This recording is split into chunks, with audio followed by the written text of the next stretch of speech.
नमस्कार दोस्तों, मैं मोहित बालाजी स्टडी क्लासेस से। और आज हम लोग एक नया टॉपिक स्टार्ट कर रहे हैं और जिसका नाम पारिस्थितिकी, जिसका नाम पारिस्थितिकी हर एग्जाम में पूछा जाता है। ये कुछ ज्योग्राफी से रिलेटेड होता है और अधिकतर एग्जाम्स में आपका सब में आ रहा है। ठीक है, तो ये मन से पढ़िएगा और कोशिश करेंगे हम उतने ही मन से आप लोगों को पढ़ाएं और जितनी कोशिश हो सकेगी उतना बेस्ट, अपना जितना बेस्ट है वो देने का प्रयास करूंगा। ठीक है, ओके। अब पारिस्थितिकी तात्पर्य बिल्कुल सिंपल सा है, जो हमारे आसपास है, यानी कि जो जीव जंतु पेड़ पौधे जो भी हमारे आसपास है, अगर उनका मिलकर अध्ययन करें, उसको समझें क्या है, वो पारिस्थितिकी कहलाती है। समझ में आया? मैंने जैसे लिख भी दिया है, क्या लिखा है? मैंने लिखा है जीवों और भौतिक पर्यावरण का मिलाकर अध्ययन। ये तो बोला है सिंपल सी, जो जीव है, जो भौतिक पर्यावरण आपके नजर आ रहा है, उसका अगर अध्ययन किया जाए वही हमारी पारिस्थितिकी है। मतलब ये हुआ कि छोटी सी बात अगर मैं बताऊं तो जब विकास होना चालू हुआ, ये शहर बने, बिल्डिंग्स बनी और दुनिया की चीजें बन रही थी, तो क्या हुआ था, वनों की कटाई चालू हो गई, पेड़ खत्म किए जा रहे थे बार बार। तो फिर ये निष्कर्ष निकाला गया, आपस में मीटिंग हुई सभी देशों में, और अपने यहाँ तो 1986 के समथिंग एक पर्यावरण संरक्षण अधिनियम भी निकाला गया। तात्पर्य सीधा सा रहा कि हम लोग यूज कर ले रहे हैं। चलो मान लीजिए मैंने आज ये पेड़ काट के हम लोगों ने विकास कर लिया, फिर क्या हुआ कि वो पेड़ जो है अब दोबारा तो उस जगह स्थान हो गए नहीं। जिस स्थान पर मान लीजिए मैंने घर बना लिया पेड़ काट के, तो उस स्थान पर तो पेड़ दोबारा आने वाला है नहीं, तो फिर क्या होगा, तो वो पेड़ खत्म हो जाएगा और उस पेड़ की हानि से उसके जो आसपास का क्षेत्र वहां पे भी नुकसान पहुंचेगा, है ना। तो इसी के संरक्षण और इसी का जब अध्ययन किया गया तो वो बोला गया कि हम लोग एक सतत विकास करेंगे। सतत विकास का तात्पर्य क्या हो रहा है कि हम लोग प्रकृति का यूज तो करेंगे विकास में, लेकिन उसको इतना यूज करेंगे कि हमारी जो नेक्स्ट पीढ़ी है, जो नेक्स्ट जनरेशन है, उसको भी उसका लाभ मिल सके। मान लीजिए पेट्रोल है, पेट्रोल का हम दोहन कर रहे हैं, निकाल रहे हैं, एक दिन तो ऐसा आएगा जिस दिन पेट्रोल खत्म हो जाएगा, उस दिन क्या करोगे, जो हमारी नेक्स्ट पीढ़ी है वो किससे फिर क्या चलाएगी। तभी हम लोग दूसरे संसाधन या दूसरी ऊर्जा की तरफ प्रेषित हो रहे हैं, जैसे कि हमारी सौर ऊर्जा हो गई, पवन ऊर्जा हो गई, हम लोग इसकी तरफ भी ध्यान दे रहे हैं। तो इन सब का अध्ययन जो हमारी परिस्थिति को बचाए, यानी जो हमारे पेड़ पौधे हैं और इन सब का जो अध्ययन, ठीक है, जो जीव जंतु हैं, अब हमारे देखो अभी कितने संकटग्रस्त जीव जंतु हो चुके हैं, उनको भी बचाना है। हम लोग जब इसका अध्ययन करते हैं, इसी को पारिस्थितिकी कहते हैं और इसके अंदर बहुत कुछ आता है। हम लोग धीरे धीरे मिलकर उस चीज को समझेंगे और पढ़ेंगे। ठीक है, ओके। जैसे ये लिखा है, पहला पॉइंट आपको यही दे दिया कि जीवों और भौतिक पर्यावरण का मिलाकर अध्ययन हमारी पारिस्थितिकी कहलाता है। एक जर्मन भाषा थी, जर्मन भाषा आप लोगों ने खूब सुनी होगी, उसका एक शब्द है ओकियोलॉजी, ठीक है, और ग्रीक भाषा में है ओकोलॉजी। देखा जाए तो दोनों बातें एक ही है, ठीक है। ये जर्मन भाषा में है और ये ग्रीक भाषा में है। ये बोला जाता था इकोलॉजी का, पहले इसका ओकियोलॉजी हुआ, फिर लास्ट में इकोलॉजी बोला जाने लगा। इस चीज को हम लोग हिंदी में अपभ्रंश कहते हैं। क्या बोलते हैं? अपभ्रंश। जैसे बहुत सारी चीजें हम लोग नहीं तत्सम और तद्भव में यूज करते हैं कि धीरे धीरे बोलते बोलते क्या हुआ, उसका अपभ्रंश हो गया और आज उसको हम लोग दूसरे तरीके से बात कर रहे हैं। जैसे दही हो गया, ठीक है, वो हिंदी की बातें होगी, आपको पढ़ाया गया होगा तत्सम तद्भव, उसके बारे में अलग बातें। तो आपने क्या सीखा कि ये ओकियोलॉजी हुआ जर्मन में, फिर ग्रीक में ओकियोलॉजी हुआ, लास्ट में इकोलॉजी हम लोग बोलने लगे। अब ये दो शब्दों में एक होता है ओइकोस और लोगोस, इन दोनों शब्दों से मिलकर ये बना है, ठीक है। इसका ओकियोस का मतलब होता है रहने का स्थान और लोगोस मतलब अध्ययन। अध्ययन तो आप बहुत अच्छे से समझ रहे हो, किसी भी चीज का डीपली से अध्ययन किया जाए। क्या देखा कि इसका अध्ययन का मतलब आप लोग बहुत अच्छे से जानते हो कि अध्ययन क्या होता है। किसी के बारे में आप डीप अध्ययन कर रहे हो तो वो हमारा अध्ययन कहलाता है। उसके बारे में निचोड़, इतिहास, भूगोल, उसके बारे में जानना, वो क्या कर रहा है, उसको भविष्य तक सोचना, वो अध्ययन कहलाता है। ठीक है, तो लोगोस हो गया अध्ययन और ये ओइकोस हो गया रहने का स्थान। अब इसके बारे में थोड़ी सी विश्लेषण करते हैं। जीव होगा पर्टिकुलर किसी न किसी स्थान पर रहेगा। ठीक है, चाहे वो पेड़ पे रहे, चाहे जमीन के अंदर रहे, चाहे जल में रहे, कहीं पे भी रहे, वो कहीं ना कहीं रहेगा। अब उस जीव के रहने का स्थान, चाहे वो पेड़ पौधे, उनका भी एक अलग अलग स्थान होता है। अगर आप लोगों ने जियोग्राफी बहुत अच्छे से पढ़ी होगी तो हर पेड़ प्रत्येक जगह नहीं पाया जाता है, प्रत्येक पेड़ कहीं प्रत्येक जगह नहीं मिलता है ना। काली मिट्टी में कपास ज्यादा उगती है, लाल मिट्टी में वही कपास कम हो जाती है। धान की खेती जहाँ पानी ज्यादा होता है वहां पे उगती है, जहाँ कमजोर होती है वहां पे नहीं उगती है। समझ में आ रहा है? बिल्कुल सिंपल सा है, कोई हुआ नहीं है ये चीज। आपको बस भौगोलिक स्थिति भी पढ़नी है। इसमें ये समझ लीजिए आप जो पढ़ रहे हो उसमें आपकी ज्योग्राफी भी अच्छी होने वाली है और ज्योग्राफी ज्यादा अच्छी हो जाएगी। ठीक है, अब क्या हुआ, रहने के स्थान और उन लोगों का अध्ययन हमारा क्या कहलाता है? पारिस्थितिकी कहलाता है। अब ये प्रश्न आता है, ये पारिस्थितिकी जो इकोलॉजी शब्द है उसका प्रयोग किसने सबसे पहले किया? सामने लिखा हुआ है सर्वप्रथम प्रयोग इसको 1869 में अर्नस्ट हैकेल नाम के एक वैज्ञानिक थे, जीव विज्ञानी थे, इसको मैंने लिखा नहीं यहाँ पे, जीव विज्ञानी थे ये, तो उन्होंने सबसे पहले इसका यूज किया इकोलॉजी शब्द का। ये प्रश्न आपका इंपॉर्टेंट है, वो जो जोड़ने वाले आते हैं उसमें दे दिया जाता है कि अर्नस्ट हैकेल मतलब इकोलॉजी शब्द दिया, परिस्थितिकी का शब्द का यूज किया। आगे पर बहुत सारे शब्द होंगे, सबके अलग अलग कोई वैज्ञानिक है उन्होंने उन शब्द का प्रयोग किया। ठीक है, जैसे परिसंचरण आगे मिलेगा आपको, बहुत सारे इकोसिस्टम शब्द है और बायोडाइवर्सिटी शब्द है, बहुत सारे ऐसे शब्द मिलेंगे जो अलग अलग लोगों ने यूज किया है। ठीक है, अब क्या लिखा है, जैविक प्लस अजैविक लोगों का भी अध्ययन यही कहलाता है। अब जैविक क्या होता है और अजैविक क्या होता है ये भी आपको बकायदा आना चाहिए।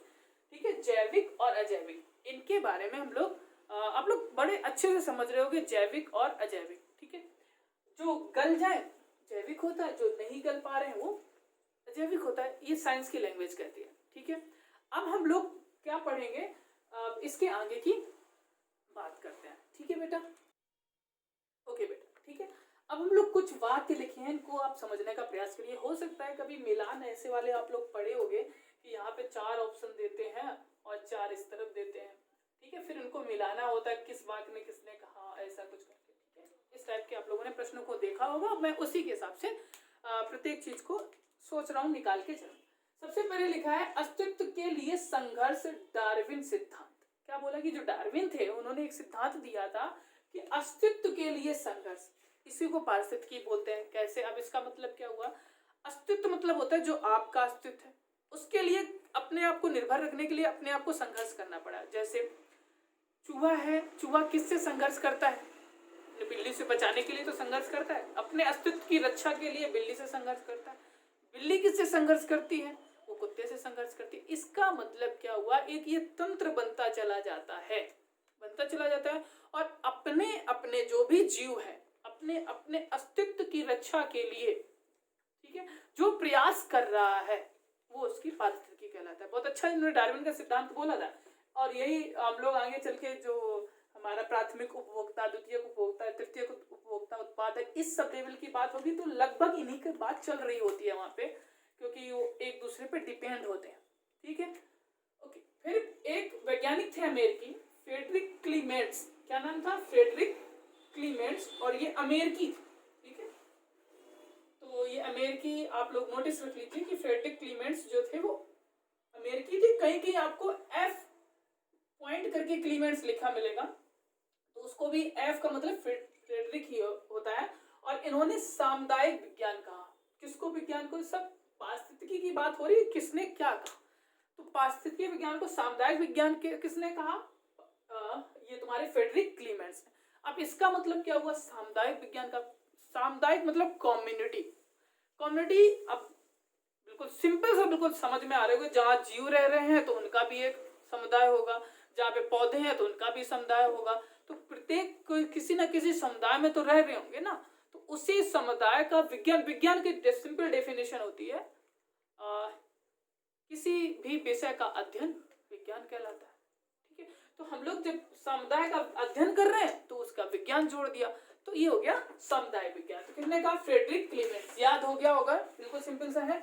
चार्ल्स एल्सन एक वैज्ञानिक थे, उन्होंने कहा वैज्ञानिक प्राकृतिक इतिहास। कितना सिंपल सी बात करी है कि प्राकृतिक का जो है, प्रकृति का है, उसका वैज्ञानिक भी और उसका इतिहास भी, यानी उसका जो नेचर है वो वैज्ञानिक तरीके से, उसका इतिहास यानी पिछले की चीजें, उन सबका मिक्स करके अध्ययन किया जाए तो वो भी हमारी पारिस्थितिकी कहलाती है ना। सिंपल, बिल्कुल सिंपल है। अगर हम पारिस्थितिकी मतलब यही जो हमारा जो आसपास का जीव और पेड़ पौधों को देख लो, बस यही इसी का अध्ययन हमारा पारिस्थितिकी कहलाता है। अपने अपने नामों से अलग करके इन जो भी हमारे वैज्ञानिक मान लीजिए, इन लोगों ने उनका नामकरण किया है।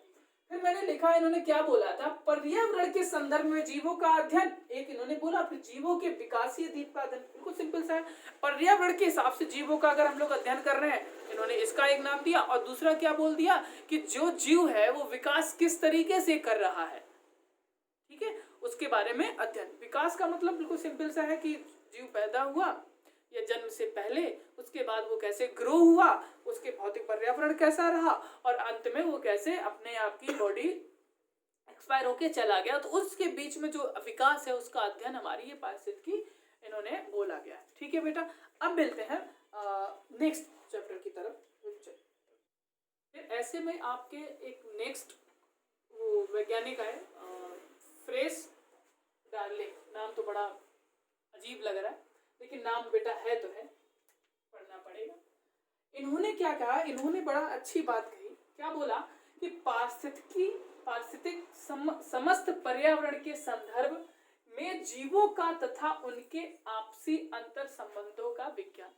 देखो, सब लोगों ने उलट फ्लेट कर जो बात कही वो सिंपल सब एक ही तरीके की बात की है। ठीक है, इन्होंने क्या बोला कि जीवों का तथा उनके आपसी अंतर संबंध, मतलब क्या हुआ? जीवों और जीवों के आपस में जो अंतर संदर्भ है, जो भी संबंध है, उसको अध्ययन किया जाए तो वो पारिस्थितिकी कहलाता है। कितनी सिंपल सी बात है, ध्यान रख लेना। अंतर संबंध और डार्लिंग सबको जोड़ सकते हो आप, याद कर सकते हो शब्द को। इन्होंने कहा जीवों का अध्ययन, एकल समुदाय अंतर संबंध और विभिन्न समुदाय। जीवों का अध्ययन आप लोग बकायदा जानते हो क्या होता है। फिर बोला एकल समुदाय, यानी एक स्पीसीज यानी सिंगल कोई जीव है तो उसके जो भी आपसी में अंतर संबंध है, कोई जैसे मान लीजिए को सिंपल सा कोई भी एक एकल समुदाय ले सकते हो, एकल स्पीसीज। मेढक ले लिया तो मेढक का अध्ययन करते रहो, ठीक है। अब विभिन्न समुदाय से मेढक ले लो, मछली ले लो, मगरमच्छ ले लो, तो ये अलग अलग समुदाय हो गए। पेड़ पौधों में ले लो, आम ले लो, जामुन ले लो, तो क्या सबके अलग अलग समुदायों को मिक्स करके अध्ययन कर लो। तो इन्होंने उन्हीं सबकी बात कही, यानी तीन चीजें उन्होंने कहा। इन्होंने कहा ये जीवों का अध्ययन, जो नॉर्मली हम लोग जीव का अध्ययन करते हैं, एकल समुदाय यानी एक स्पीसीज यानी किसी एक जाति का अध्ययन करना, जीवों में या पेड़ पौधों में किसी भी एक, और विभिन्न समुदाय यानी सबको मिक्स कर जो भी कम्युनिटी अलग अलग है उन सबको मिक्स करके अध्ययन किया जाए तो वो विभिन्न समुदाय बोला। ये इन्होंने फ्रेस डार्लिंग है, उन्होंने एक ये शब्द बहुत अच्छी सी डेफिनेशन आगे करके दे दी। आगे पारिस्थितिकी के जो उपागम है, अगर हम लोग उपागम यानी इनके अध्ययन करने के तरीकों की बात करी जाए तो एक है स्वपारिस्थितिकी और एक है समपारिस्थितिकी। अगर स्वपारिस्थितिकी में एकल समुदाय का अध्ययन करते हैं, जो यहाँ पे इन्होंने बात करी उसी की बात हो रही है। एकल समुदाय यानी एकल स्पीसीज का अध्ययन किया जाए, ठीक है, जिसमें एक ही जीव जंतु जो भी है उसका अध्ययन करते रहें और उसके बारे में जो भी आपके नॉलेज में आ रहा है वो हमारे स्वपारिस्थितिकी में आता है। समपारिस्थितिकी में वनस्पतियां, आवास, उनके रहने का स्थान, वो कैसे जी रहे हैं, ठीक है, उनको मानव जीवन से साथ जोड़ कर अध्ययन करना, जितने हैं समस्त जीवों का अध्ययन करना, ये हमारी समपारिस्थितिकी हो जाती है। ठीक है, कितनी सिंपल सी बातें हैं जो सबने कही है, वही मिक्स होके अलग अलग कहेंगे, लेकिन अगर ये अलग अलग टाइप के आ जाए, ये इस टाइप का ऐसे चार दिए गए हैं और यहाँ पे भी उनके वैज्ञानिक के नाम दिए, क्लीमेंट दे दिया, हेंसल दे दिया और ये तुम्हारा फ्रेस डार्लिंग दे दिया। इन्होंने क्या क्या कहा है वो चीजें तो आपको याद होनी चाहिए ना, एग्जैक्ट जो शब्द बोले गए हैं उनको तो याद रखना पड़ेगा, बिल्कुल रखना पड़ेगा आपको।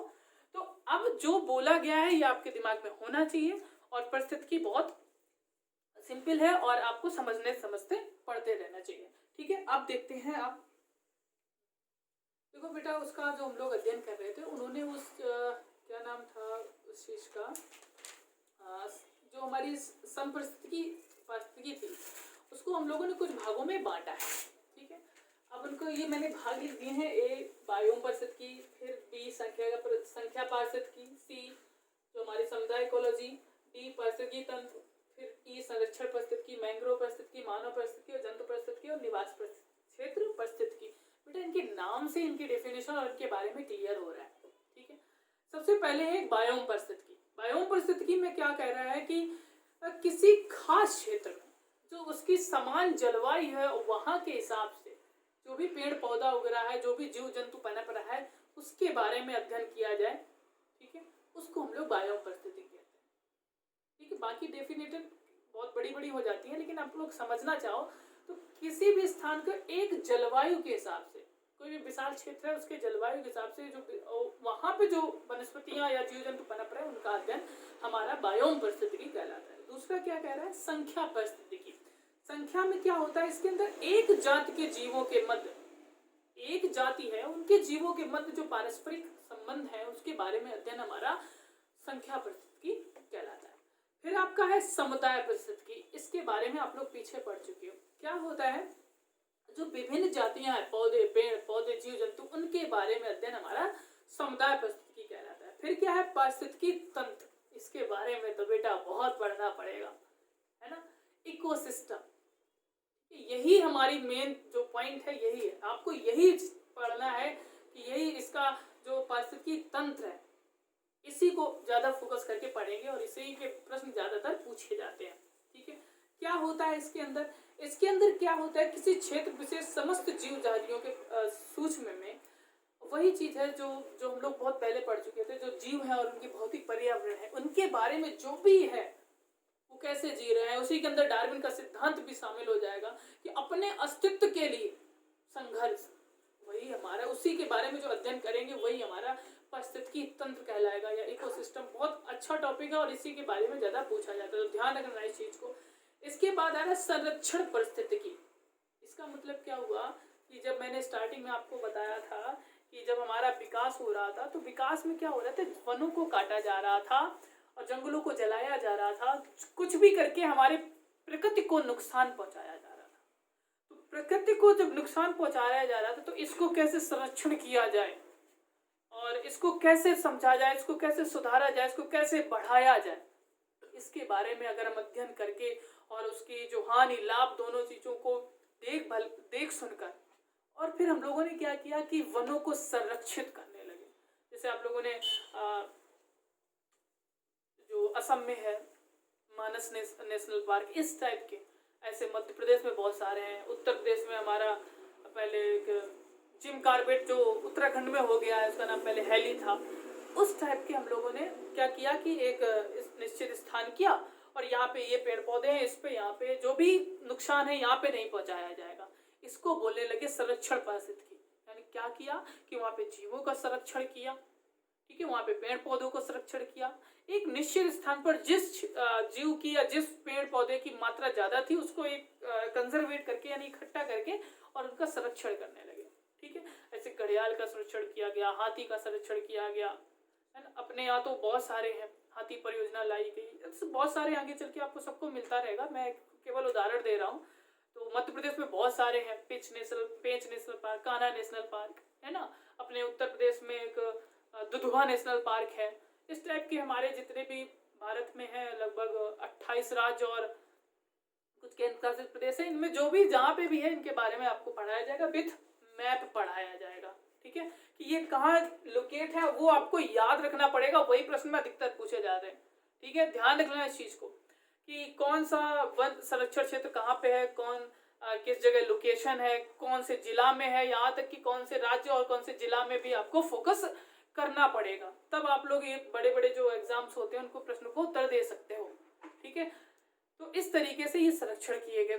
फिर आपका चौथा है मैंग्रोव पारिस्थितिकी। इसके मैंग्रोव वन आप लोगों ने खूब सुना होगा, तो उसका जो संरक्षण किया गया। ठीक है, ये किस तरीके के होते हैं जिनकी जो नमकीन जल में इनकी जड़ें जो होती है डूबी रहती हैं। ठीक है, अब इससे क्या बेनिफिट रहता है, अब उसका समझते हैं क्या बेनिफिट रहता है। जो अधिकतर ये तटीय इलाकों में रहते हैं। और नमक कहाँ पे बेटा, नमकीन जल कहाँ पे होता है, जो समुद्र है। अगर मैं थोड़ा सा नक्शा बनाने की कोशिश करूँ तो भारत का नक्शा कुछ इस कैटेगरी में होता है। तो यहाँ पे क्या है, समुद्र है। जो समुद्र है, समुद्र का पानी कैसा होता है, खारा या नमकीन होता है।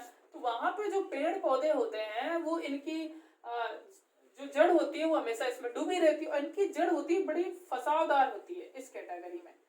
तो जो चक्रवात आते हैं, क्या आते हैं, चक्रवात।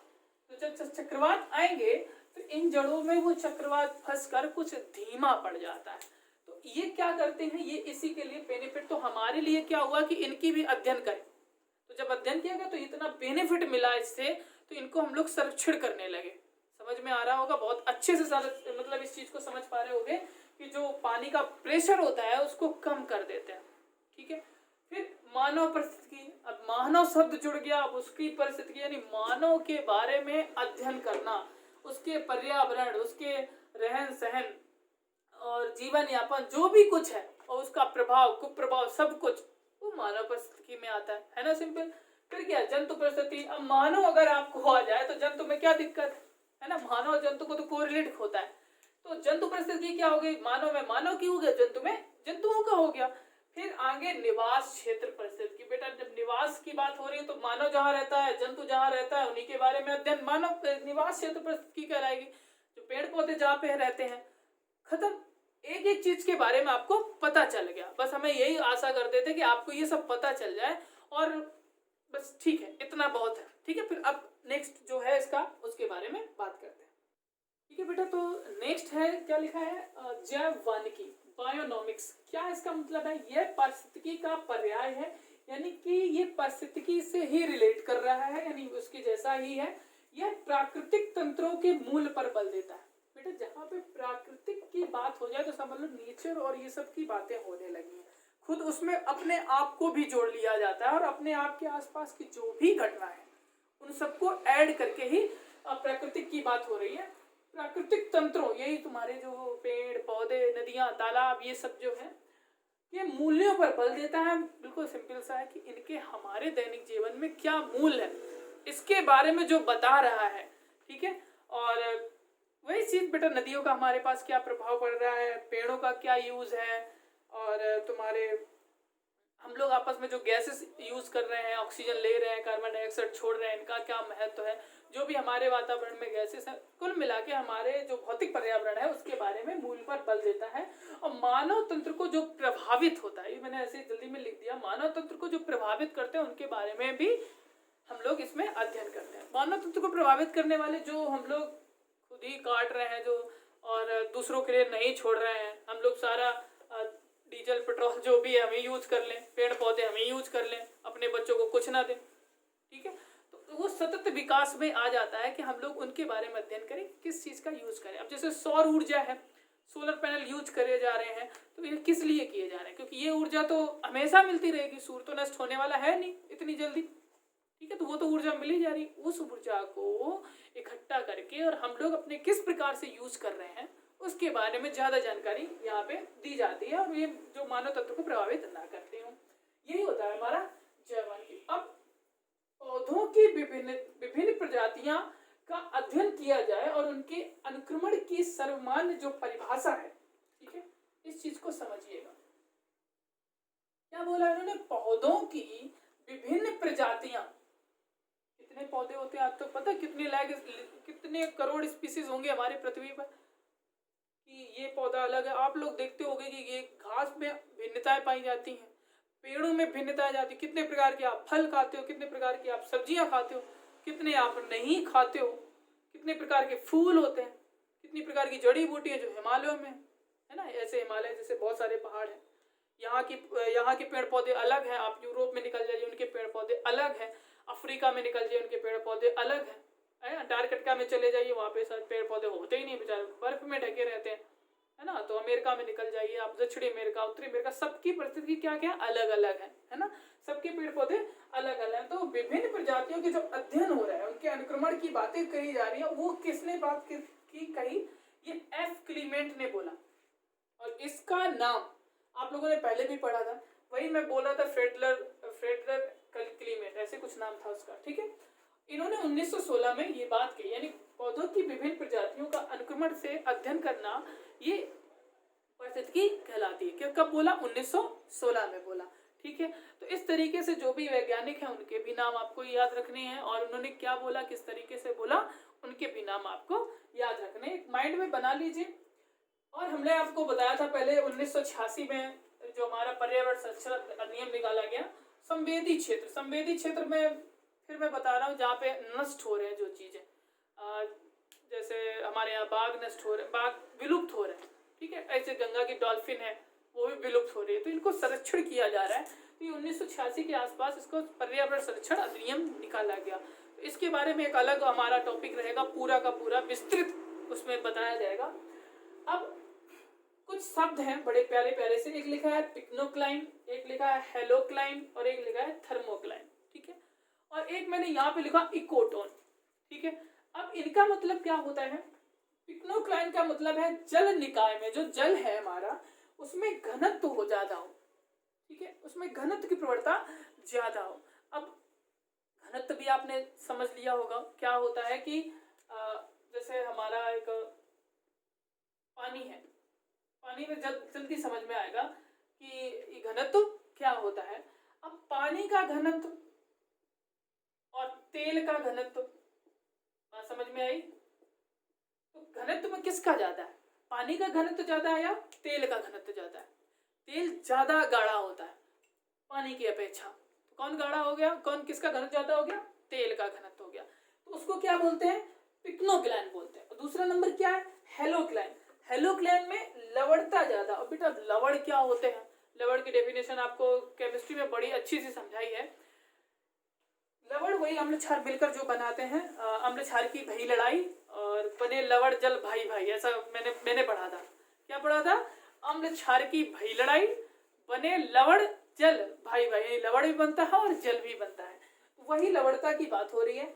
तो लवणता जिस जल निकाय में ज्यादा होती है, अब लवणता का मतलब क्या? इसी अगर पानी में अगर हम लोग नमक मिला दें, यानी कि जो समुद्र का पानी है, ठीक है, जो समुद्र का पानी है उसमें क्या होगा? खारापन ज्यादा हो रहा है तो उसकी लवणता ज्यादा होती है, ठीक है। तो उसको क्या बोलते हैं? हेलोक्लाइन। फिर क्या बोलते हैं? थर्मोक्लाइन। अब थर्मो नाम सुन के ही आपके दिमाग में थर्मामीटर नाम की चीज स्प्रिट कर गई, हाँ आ गई, ठीक है। थर्मामीटर क्या होता है? तापमान नापता है। थर्मोक्लाइन, ये देखो ये भी क्लाइन जुड़ा है, ये भी क्लाइन जुड़ा है, ये भी जल से है, ये भी जल से, तो इसका मतलब ये भी जल से ही होना चाहिए। तो जल में अगर हम लोग अंदर जा रहे हैं बार बार समुद्र में, तो गहराई का जो तापमान होता है उसको जो नापा जाता है उसको हम लोग थर्मोक्लाइन बोलते हैं। अच्छे से समझ में आया? एक बार और देख लेते हैं। पिक्नोक्लाइन घनत्व प्रवणता जल निकाय में, हेलोक्लाइन लवणता जो होती है उसकी लवणता ज्यादा होती है, उसे हेलोक्लाइन बोलते हैं। और थर्मोक्लाइन जो हमारी गहराई है, जो गहराई का मापन है, जो जल में जो गहराई नापी जा रही है उसको हम लोग थर्मोक्लाइन बोलते हैं। अब इकोटोन, इसे क्या बोलते हैं? ये शब्द का क्या मतलब है? ये शब्द का मतलब है दो विभिन्न समुदायों के बीच में संक्रांति क्षेत्र, ठीक है, दो समुदाय उनके बीच का जो संक्रांति क्षेत्र है उसे हम लोग इकोटोन बोलते हैं, ठीक है। सिंपल सा है। अब आप लोग इसको देखिएगा, ठीक है। अब नेक्स्ट टॉपिक, ठीक है बेटा, आगे कुछ आपके और पॉइंट्स हैं, इनको भी आप समझने की प्रयास करिए, याद करने का प्रयास करिए, ठीक है बेटा। क्या क्या लिखा है? मैंने कहा इकोलॉजी विज्ञान केंद्र यानी पारिस्थितिकी विज्ञान केंद्र, ये कहाँ पे स्थित है? इंपॉर्टेंट प्रश्न है, ये छोटे मोटे एग्जाम में भी पूछा जा सकता है और कभी कभी बड़े एग्जाम्स में भी आ जाता है। बेंगलुरु याद रखना, ठीक है। और बेंगलुरु लोकेशन कर्नाटक की राजधानी, ओके। इसके घटक कौन कौन है? एक जैविक घटक है और एक अजैविक घटक है। प्रश्न पूछा जाए कि पारिस्थितिकी जो है उसके घटक कौन कौन से हैं? एक जैविक घटक है और एक अजैविक घटक है, जिसके बारे में आपको पहले हम बता चुके। फिर लिखा है एक्यूमेन, एक शब्द है, वो क्या होता है? लिखा है विश्व का वह भाग, यानी पूरे विश्व में वह भाग जहां मानव अधिवास स्थायी करता है, यानी कि जहां पे उसका स्थान होता है, जहां पे वो रहता है, ठीक है, उसे हम लोग एक्यूमेन बोलते हैं।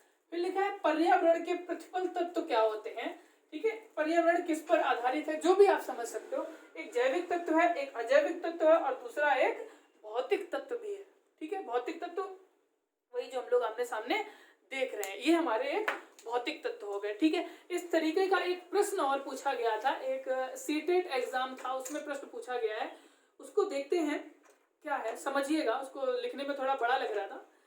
लिखा है, निम्नलिखित में से कौन सा पर्यावरण अध्ययन का सबसे कम महत्वपूर्ण उद्देश्य है, ठीक है, यानी कि कम उद्देश्य है। तो उद्देश्य कौन कौन हो गए, आप उसको नोटिस करिए। क्या उद्देश्य हो गया, लिखा है पर्यावरण संबंधी मुद्दों के बारे में जागरूकता का विकास करना। ये अध्ययन किस वजह से कर रहे हैं भाई, मुद्दा जो है उसका एक दूसरे को ज्ञान बांटना ही तो है, ठीक है। तो ये कैसे कम हो जाएगा, क्लियर है। इतना बड़ा एक सब्जेक्ट बना के रख दिया। आपके बीए में एग्जाम देने जाते हो तो आपको एक साल ये पर्यावरण का पेपर क्रॉस करना होता है। अगर नहीं क्रॉस कर पाए तो फेल लिख के आ जाता है, चाहे वो बीए करो चाहे बीएससी करो, कोई भी ग्रेजुएट डिग्री लो। तो इस पर्यावरण को एक पूरा सब्जेक्ट बन चुका है, ठीक है। तो इसके बारे में जागरूकता फैलाना ये कैसे कम हो सकता है, ठीक है, ओके। दूसरा पॉइंट दिया गया है, समाज और सांस्कृतिक परिवेश के बारे में जिज्ञासा पैदा करना, ठीक है। कितना सिंपल सी बात है।